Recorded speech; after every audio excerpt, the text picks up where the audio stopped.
Kabar duka datang dari Baim Wong, sang ayah Johnny Cailani atau Johnny Wong meninggal dunia pada hari ini Selasa 7 Januari 2025 pukul 4:27 menit. Ayah Baim Wong meninggal di Rumah Sakit Abdi Waluyo, Jakarta Pusat pada usia 78 tahun. Sebelum meninggal dunia, Johnny Wong sempat mengalami kritis dan harus menjalani perawatan di rumah sakit selama 20 hari pada Desember 2024 lalu. Baim tak mengungkapkan secara spesifik penyakit yang diderita sang ayah.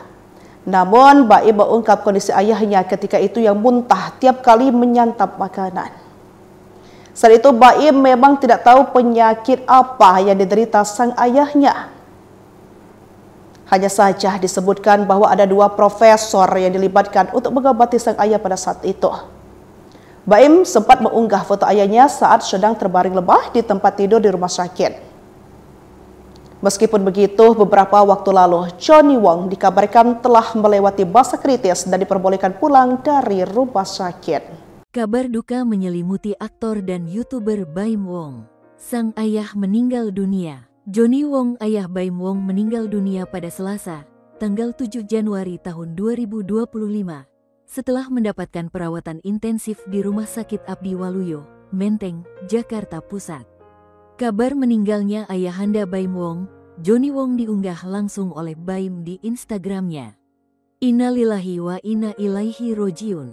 Telah berpulang ke rahmatullah, Papa kami tercinta Johnny Jaelani bin Ahmad Jaelani, tulis Baik Wong dikutip Warta Kota Live.com, Selasa pagi. Dalam keterangannya, Baim menyebut sang ayah, Johnny, menghembuskan nafas terakhirnya di RS Abdi Waluyo sekitar pukul 4:27 waktu Indonesia Barat. Rencananya jenazah Papa akan dimakamkan di Purwakarta setelah ba'da zuhur, ucapnya. Sebelum dimakamkan, jenazah ayahanda Baim Wong akan disemayamkan di rumah duka di kawasan Menteng, Jakarta Pusat.